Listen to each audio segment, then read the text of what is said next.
नमस्कार दोस्तों, मैं धवल ध्रुव आपका स्वागत करता हूं मेरे चैनल में। दोस्तों, क्या आप जानते हैं कि जुगाड़ जो आप आपके घर में छोटी छोटी प्रॉब्लम्स सोल्व करने के लिए यूज करते हैं, इस सेम अप्रोच को आप आपके बिजनेस में जो उसका business model, products and services में इनोवेशन करने के लिए भी आप इसको इजीली यूज कर सकते हैं। और यह चीज इंडियन लोगों के लिए काफी इंपॉर्टेंट बन जाती है, क्योंकि इंडिया में बहुत सारी प्रॉब्लम्स है। जैसे कि इंडिया का हेल्थ केयर सिस्टम इतना अच्छा नहीं है, सभी जगह इलेक्ट्रिसिटी भी ठीक से नहीं पहुंच पाई है, वाटर सप्लाई भी अच्छे से मैनेज नहीं की जा रही, और इंडिया का एजुकेशन सिस्टम भी इतना अच्छा नहीं है, और हमारे पास ज्यादा स्किल लेबर भी अवेलेबल नहीं है। तो इतनी सारी प्रॉब्लम्स के चलते जुगाड़ इनोवेशन अप्रोच हमारे लिए काफी इंपॉर्टेंट बन जाता है, क्योंकि हम रिसर्च एंड डेवलपमेंट में ज्यादा मनी इन्वेस्ट नहीं कर सकते, क्योंकि हमारे पास ज्यादा कैपिटल भी अवेलेबल नहीं है। लेकिन इस अप्रोच में अगर आपके पास कोई भी रिसोर्सेज और पैसे नहीं है, फिर भी आप आपके बिजनेस में कहीं ज्यादा आगे बढ़ सकते हैं, और क्या पता आप आपकी इंडस्ट्री में नंबर 1 भी बन जाए। और ऐसे दोस्तों प्रैक्टिकल एग्जांपल ऑलरेडी एग्जिस्ट करते हैं, वो हम आगे डिस्कस करेंगे इस वीडियो में। दोस्तों, ये जो वीडियो है वो भी एक जुगाड़ इनोवेशन का ही एक पार्ट है। कैसे, वो मैं भी आपको समझाता हूँ। मैं कुछ दिनों से एक अच्छे क्वालिटी के एनिमेटेड सॉफ्टवेयर्स की तलाश में था, लेकिन मुझे ऐसे कोई भी सॉफ्टवेयर्स नहीं मिले जो मेरे बजट में फिट होते हों और मैं उस सॉफ्टवेयर को यूज करके अच्छे एनिमेटेड वीडियोस बना सकूं। फिर मैंने जुगाड़ करने का सोचा कि ऐसा क्या किया जाए जिससे मैं वीडियोस भी अच्छे क्वालिटी के बना सकूं और मेरी इसमें कोई कॉस्ट भी इन्वॉल्व ना हो, और खास करके एनिमेटेड वीडियोस में बना सकूं। तो उसका मुझे दोस्तों आंसर मिल गया, वो है canva.com। कैनवा में आप बिल्कुल फ्री ऑफ कॉस्ट आप ग्राफिक्स बना सकते हैं और उसको आप अपने वीडियोस में यूज कर सकते हैं। मैं ये तो नहीं बोलूंगा कि मैं इस चीज में एक्सपर्ट हूं, फिर भी मैं थोड़ा अपना एफर्ट लगा के इस चीज को मतलब एनिमेटेड वीडियोस बना लेता हूं। आप मुझे नीचे कमेंट में बताइएगा कि आपको ये मेरा अप्रोच कैसा लगता है। तो चलिए दोस्तों, अभी मैं आपको कैनवा की वेबसाइट पे लेके चलता हूं। तो दोस्तों, मैं इसी वेबसाइट के बारे में बात कर रहा था, जो है canva.com। ये जो वेबसाइट है उसमें आप ऑनलाइन ग्राफिक्स बना सकते हैं। अगर जो लोग नहीं जानते तो उसके लिए मैं ये चीज़ आपको बता रहा हूँ। तो इसमें आप हर तरह के ग्राफिक्स बना सकते हैं, सोशल मीडिया के लिए, फिर इवेंट्स के लिए, हर तरह के आप ग्राफिक्स बना सकते हैं। मैं इस वेबसाइट को 2 तरह से यूज़ करता हूँ। यूट्यूब में थंबनेल बनाने के लिए भी यूज़ करता हूँ, और यूट्यूब में जो एनिमेशन में करता हूँ उसके लिए भी मैं इसी वेबसाइट को यूज़ करता हूँ। तो सबसे पहले मैं आपको अपने मैंने जो डिज़ाइंस बनाए हैं उसमें मैं आपको लेके चलता हूँ। तो यहाँ पे मैं जाएंगे ऑल योर डिज़ाइंस में। यहाँ पे जो मैंने यूडेमी बिजनेस मॉडल के बारे में मैंने वीडियो बनाया था, उसमें मैंने जो ग्राफिक्स और ये सब चीज़ें यूज़ की थी उसमें मैं आपको लेके चलता हूँ। तो यहाँ पे सबसे पहला है यूडेमी बिजनेस मॉडल। तो इसको हम क्लिक करेंगे, तो यहाँ पे आपको ये सभी ग्राफिक्स देखने को मिलते हैं। तो ये एक एजुकेशन की इमेज मैंने यहाँ पे सिलेक्ट की हुई है। तो यहाँ पे वो चीज़ें आपको फोटोज़ में मिल जाएगी। फोटोज़ में यहाँ पे ये ऑलरेडी आपको ये दिख रही है इमेज, लेकिन अगर आपको नहीं मिल रही है तो आप एजुकेशन इस तरह से यहाँ पे सर्च करके भी फाइंड आउट कर सकते हैं। तो यहाँ पे एजुकेशन आप सर्च करेंगे तो यहाँ पे ये इमेज आपको देखने को मिलेगी। फिर दूसरी मैंने ये इमेज बनाई है, यहाँ पे ये यूडेमी का मैंने लोगो भी बनाया है। कि मैंने खुद डिज़ाइन नहीं किया है, लेकिन यहाँ पे मैं एलिमेंट्स में जाके इसको सर्च कर सकता हूँ। तो एलिमेंट में मैं यूडेमी सर्च करूँगा तो मुझे यहाँ पे ये लोगो देखने को मिलेंगे, और इसको मैं यहाँ पे सिलेक्ट करके यहाँ पे प्लेस कर सकता हूँ। फिलहाल ये ऑलरेडी यहाँ पे सिलेक्टेड है, इसलिए मैं इसको ऐसे ही रखता हूँ। फिर यहाँ पे मैंने ये नमस्कार दोस्तों वाला ये बनाया है। तो यहाँ पे जो ये मेरी खुद की फ़ोटो है, इसमें मैंने बैकग्राउंड इमेज को रिमूव कर दिया है। वो मैंने कैसे किया है, तो वो मैं जाऊँगा remove.bg करके एक वेबसाइट है, यही वो वेबसाइट है। यहाँ पे आप अपने पोर्ट्रेट फोटो को अपलोड कर सकते हैं और उसमें आप बैकग्राउंड को चेंज कर सकते हैं, और ये चीज़ें ऑटोमेटिकली हो जाती है, उसमें आपको एडिटिंग करने की भी ज़रूरत नहीं पड़ती। फिर हम वापस कैनवा पे चलते हैं। फिर यहाँ पे मैंने ये दूसरे और फोटो सिलेक्ट किए हैं, और ये भी दूसरे फोटो इस तरह से।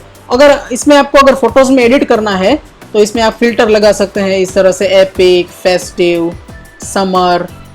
फिर अगर एडजस्टमेंट करना है, जैसे ये फ़ोटोज़ में ये एडजस्टमेंट किए गए हैं, तो फिलहाल मैं फ़िल्टर में मैं यहाँ पे नन कर देता हूँ, और यहाँ पे ये एडजस्टमेंट्स, इसमें यहाँ पे आप इस तरह से कर सकते हैं। जैसे कि ये मैंने ब्राइटनेस इंक्रीज़ कर दी, फिर ये कॉन्ट्रास्ट, फिर ये सैचुरेशन, इस तरह की चीज़ें आप यहाँ पे कर सकते हैं। इसमें आप यहाँ पे जो भी सेटिंग्स करेंगे उसका एक फिल्टर कोड जनरेट होके आएगा, उसको आप फ्यूचर में भी यूज कर सकते हैं सेव करके। फ्यूचर में आपको अगर किसी भी इमेज को एडिट करना है तो ये फिल्टर कोड आपको वहां पे काम में आएगा। फिर ये भी दूसरी इमेजेस मैंने यहाँ पे सिलेक्ट की है। और ये है ग्राफिक्स जो मैंने खुद डिजाइन किए हैं। कैसे वो अभी मैं आपको बताता हूँ। तो यहाँ पे पहले मैं ऐड ये प्लस का बटन मैंने ये क्लिक किया और यहाँ पे ये नई स्लाइड खुल के आ गई। तो यहाँ पे आप देख सकते हैं ये एक कंप्यूटर का आइकन है और इसमें आपको ये ग्लोब दिख रहा है, मतलब ये इंटरनेट जैसा एक आइकन है। तो यहाँ पे हम सर्च करेंगे इंटरनेट और यहाँ पे ये देख सकते हैं आपको ये एक इमेज देखने को मिली है। तो इसको आप यहाँ पे सिलेक्ट करके इसको इधर प्लेस कर सकते हैं। इसमें मैं इसकी साइज डिक्रीज कर देता हूँ। इस वीडियो में मैं आपको ये सब चीज़ें शॉर्ट में बताऊंगा, लेकिन अगर आपको डिटेल वीडियो चाहिए कैनवा के बारे में तो मुझे आप नीचे कमेंट में बताइएगा, मैं इसके बारे में डिटेल वीडियो बना दूंगा। तो चलिए दोस्तों, अभी मैं आपको इस चीज़ को समझाता हूँ। यहाँ पे मैंने एक कंप्यूटर को प्लेस किया, इसमें मैं सभी कलर्स को चेंज कर सकता हूँ, लेकिन फिलहाल मुझे ये जो ब्लू कलर है उसको चेंज करना है। तो यहाँ पे मैंने ये सिलेक्ट किया और मुझे ये ब्लू अच्छा लग रहा है इसलिए मैंने इस ब्लू को यहाँ पे सिलेक्ट कर लिया है। फिर दूसरे भी यहाँ पे ग्राफिक्स है, जैसे कि ये वीडियो, ये कार्ड, फिर ये सब चीज़ें। तो यहाँ पे मैं सर्च करूँगा वीडियो। तो यहाँ पे ये वीडियो का है तो इसको मैं इधर प्लेस कर दूंगा। फिर कार्ड, इस तरह की चीज़ें आप यहाँ पे ऐसे कर सकते हैं। दूसरी यहाँ पे ये एजुकेशन का इस तरह से ये ग्राफिक है। तो मैं यहाँ पे एजुकेशन सर्च करता हूँ और उससे जैसा कोई मुझे सिमिलर अगर ग्राफिक मिलता है तो मैं उसको सिलेक्ट करूँगा। फिलहाल हाँ, ये एक अच्छा ग्राफिक है तो मैं इसी को सिलेक्ट करूँगा और इसको मैं इधर प्लेस कर दूंगा। इसकी मैं साइज डिक्रीज कर देता हूँ। अगर आपको इसको रोटेट करना है तो नीचे आपको ये इस तरह का एरियाज देखने को मिलेंगे। यहाँ पे आप इस तरह से इसको रोटेट भी कर सकते हैं। फिलहाल मैं इसको 0 पे ही रखूँगा और इस तरह से मैं यहाँ पे इसको प्लेस कर सकता हूँ। दूसरा ये यहाँ पे ये बाय और सेल है, तो इसके लिए मुझे शेप चाहिए होंगे। यहाँ पे शेप सर्च करेंगे तो आपको ये इस तरह से शेप्स देखने को मिलेंगे, सर्कल, रेक्टेंगल, ट्राइंगल, इस तरह के। तो यहाँ पे ये जो शेप है, यहाँ पे मुझे ये कर्व जैसा दिख रहा है रेक्टेंगल में, तो ये वही शेप है। तो इसको मैं यहाँ पे सिलेक्ट करता हूँ और यहाँ पे इसको प्लेस कर देता हूँ और इसकी साइज में डिक्रीज कर देता हूँ इस तरह से। और इसको कॉपी कर कमांड C और कमांड V कंप्यूटर मैक में और कंट्रोल C और कंट्रोल V PC में, इसको मैं रेड कलर कर देता हूँ कुछ इस तरह से।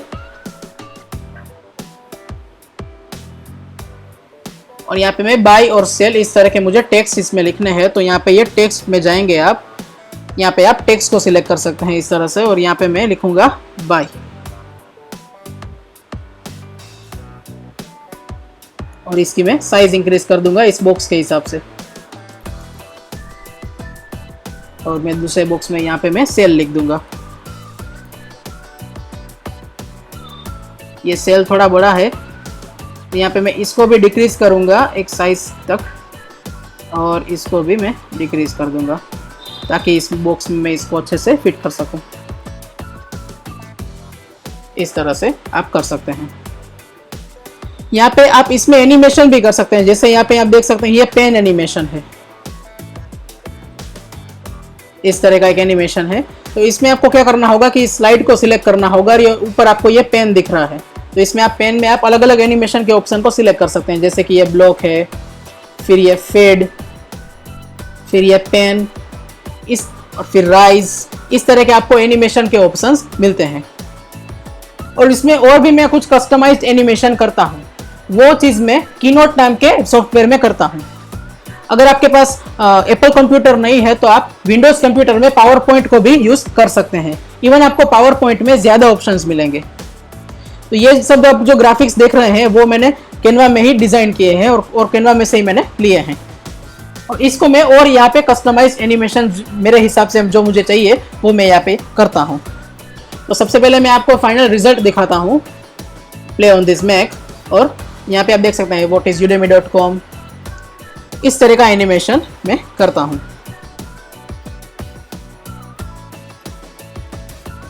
यहाँ पे मैं ऐसे ग्राफिक को सिलेक्ट करता हूँ, फिर यहाँ पे मैं एनिमेट में जाता हूँ और मैं अपने हिसाब से जो भी मुझे इफेक्ट इसमें से चाहिए होगी वो मैं यहाँ पे सिलेक्ट कर लेता हूँ सभी में। तो ये इस तरह से दोस्तों मैं एनिमेशन को एग्जीक्यूट करता हूँ। तो दोस्तों आप मुझे बताइए कि आपको ये मेरा जुगाड़ अप्रोच कैसा लगा, क्योंकि मुझे ऐसे कोई अफोर्डेबल एनिमेशन सॉफ्टवेयर नहीं मिल रहे थे, इसलिए मैंने ये इस तरह का जुगाड़ बनाया है अपने वीडियोस बनाने के लिए। तो आप मुझे बताइए आपको ये चीज़ कैसी लगी। दोस्तों इसमें मैं आपको एक चीज़ बताना भूल गया कि जो मैंने यहाँ पे ये इस तरह की जो इमेजेस यूज़ किए हैं उसमें आप कस्टमाइज्ड अपनी इमेज भी अपलोड कर सकते हैं। जैसे मैंने यहाँ पे अपनी ऐसी इमेजेस अपलोड की है। तो इस तरह की आपको हाई क्वालिटी इमेजेस अगर आपको चाहिए तो वो आपको pixabay.com और pexels.com जैसी वेबसाइट में वो आपको इमेजेस मिल जाएंगे। काफ़ी हाई क्वालिटी 4K इमेजेस यहाँ पे आपको मिल जाएंगी जो आप फ्री में अपने वीडियोस में यूज़ कर सकते हैं। आपको कोई कॉपीराइट स्ट्राइक नहीं आएगी। दोस्तों अगर आपको ये मेरा वीडियो अच्छा लग रहा हो तो आप मेरे चैनल को सब्सक्राइब कर सकते हैं और उस पास वाले बेल आइकन को क्लिक कर सकते हैं। दोस्तों इस बुक में बताए गए हैं 6 अप्रोचेस जिससे आप जुगाड़ इनोवेशन अप्रोच को बिल्ड कर सकते हैं अपनी कंपनी में, और इसमें प्रैक्टिकल केस स्टडीज भी बताई गई है, वो हम आगे इस वीडियो में डिस्कस करेंगे। तो इसमें जो सबसे पहला अप्रोच है वो है सीक अपॉर्चुनिटी इन एडवर्सिटी, यानी कि आपको जहाँ पे प्रॉब्लम्स दिख रही हैं वहाँ पे आपको अपॉर्चुनिटीज फाइंड आउट करनी है। तो इसमें आप कैसे करेंगे, तो सबसे पहला जो अप्रोच है इसके अंदर ही वो है think in a different perspective, यानी कि आपको दूसरे लोगों के कंपैरिजन में आपको अलग पर्सपेक्टिव से सोचना होगा। एग्जाम्पल, अभी जो कोविड-19 की सिचुएशन चल रही है यहाँ पे मोस्ट ऑफ लोगों के बिजनेसेस नहीं चल पा रहे हैं, ये बहुत बड़ी एडवर्सिटी है, लेकिन कुछ लोगों ने इस एडवर्सिटी को एज एन अपॉर्चुनिटी समझा और वो लोग घर पे मास्क को मैन्युफैक्चर करने लग गए और वो उससे सेल करने भी लग गए, जिससे उनको काफ़ी अच्छी इनकम जनरेट होकर आ रही है। अभी मैं एग्जाम्पल लेना चाहूँगा ओपी भट्ट का। इनको 2006 में SBI कॉरपोरेशन के लिए चेयरमैन पद पे चुना गया था। वो जानते थे कि जो SBI बैंक है वो सेमी गवर्नमेंट ओन्ड है, जिससे नुकसान ये होगा कि अगर कोई भी एम्प्लॉयज को हायर किया जा रहा है, अगर वो स्किल्ड एम्प्लॉय नहीं भी है फिर भी उनको निकाल नहीं सकते, जिससे नुकसान ये होगा कि वो लोग रिस्क लेके कुछ नए प्रॉब्लम्स को सोल्व करने की भी कोशिश नहीं करेंगे। तो इस बात को समझ के ओपी भट्ट ने कुछ जुगाड़ करने का सोचा कि ऐसा क्या किया जाए जिससे ये अनस्किल्ड लेबर को भी स्किल्ड लेबर में कन्वर्ट किया जाए। जिससे सबसे पहले उन्होंने उन एम्प्लॉयज को एम्पावर किया और एक ट्रेनिंग प्रोग्राम निकाला परिवर्तन नाम से, जिससे फायदा ये हुआ कि ऐसे एम्प्लॉयज जो स्किल्ड नहीं भी थे वो लोग भी क्रिएटिव तरह से सोच के प्रॉब्लम सोल्व करने की कोशिश करने लगे। एग्जाम्पल, हैदराबाद की जो SBI बैंक थी वहाँ पे बहुत ज्यादा कस्टमर्स की कंप्लेंट्स आती थी, तो वहाँ पे जो हेड थे SBI के हैदराबाद में, उन्होंने एक सॉल्यूशन निकाला कि हम SMS से कस्टमर्स की प्रॉब्लम्स को सोल्व करने की कोशिश करेंगे। ये मैं बात कर रहा हूँ 2006 की। तो इस तरह से ओपी भट्ट ने इनोवेटिव यानी कि जुगाड़ इनोवेशन अप्रोच को अप्लाई करके इन सब प्रॉब्लम्स को सोल्व किया। उसके बाद जो अप्रोच है वो है make problems work for you, यानी कि जब आपको कोई प्रॉब्लम फेस हो तो उसको अपने फायदे के लिए यूज करें। कैसे, मैं आपको एक एग्जांपल से समझाता हूँ। कनक दास एक व्यक्ति है जो साइकिल में अपने काम पे जाते थे और रास्ते में बहुत ज्यादा गड्ढे होते थे, जिससे वो अपनी साइकिल ठीक से नहीं चला पा रहे थे। तो इस प्रॉब्लम को समझ के उन्होंने साइकिल का एक ऐसा मैकेनिज्म बनाया जिससे जब वो साइकिल गड्ढे में से पास होगी तब उसकी स्पीड स्लो होने के बजाय और ज्यादा फास्ट हो जाती थी। और ये इन्वेंशन काफी कमाल का इन्वेंशन था और इस इन्वेंशन के लिए उनको एक पेटेंट भी मिल गई। और ये इन्वेंशन MIT यूनिवर्सिटी में भी यूज होने लगा कि कैसे जो शॉक आएगा जब व्हीकल गड्ढे में से पास होगा और इसको कैसे एक्सेलरेशन में कन्वर्ट किया जाए। तो ये इन्वेंशन दोस्तों इस तरह से ये वर्क करता है। उसके बाद जो अप्रोच है वो है react quickly in adversity to grab opportunity, मतलब जो भी प्रॉब्लम आप फेस कर रहे हैं उसमें आपको क्विकली रिएक्ट करना है और नई अपॉर्चुनिटीज फाइंड आउट करनी है। अगर मैं आपको एग्जांपल से बताऊं तो इसमें गुमेश जुनको नाम के एक इंजीनियर थे जिन्होंने 1988 में एक कंपनी स्टार्ट की थी सेलसोल नाम की, जिसमें वो सस्टेनेबल एनर्जी और इस तरह के सॉल्यूशंस होटल को सेल करते थे, लेकिन ज्यादा कंपटीशन होने की वजह से वो इसमें फेल हो गए। फिर 2000 में उन्होंने दूसरी कंपनी स्टार्ट की जिसमें वो सेम चीज और सोलर एनर्जी और इस तरह के सॉल्यूशंस वो बिजनेसेस को सेल करते थे, लेकिन उसमें भी वो फेल हो गए। 2 बार फेल होने की वजह से उन्होंने हार नहीं मानी और सोचा कि वो क्यों फेल हुए थे, जिससे उनको ये पता चला कि इनिशियल इन्वेस्टमेंट जो भी सोलर पैनल इंस्टॉल करने में आता है वो काफ़ी ज़्यादा होता है और सभी लोग इसे अफोर्ड नहीं कर सकते। जिससे उनको दूसरी चीज़ ये पता चली कि टेक्नोलॉजी चाहे जितनी भी अच्छी हो लेकिन वो अपने कस्टमर्स के लिए सूटेबल नहीं है तो फिर वो टेक्नोलॉजी किसी काम की नहीं है। फिर उन्होंने क्या किया, की जो initial investment solar panel install करने में आती थी वो उन्होंने पूरी तरह से रिमूव कर दिया और उन्होंने नया बिजनेस मॉडल इन्वेंट किया, परफॉर्मेंस बेस्ड कॉन्ट्रैक्टिंग।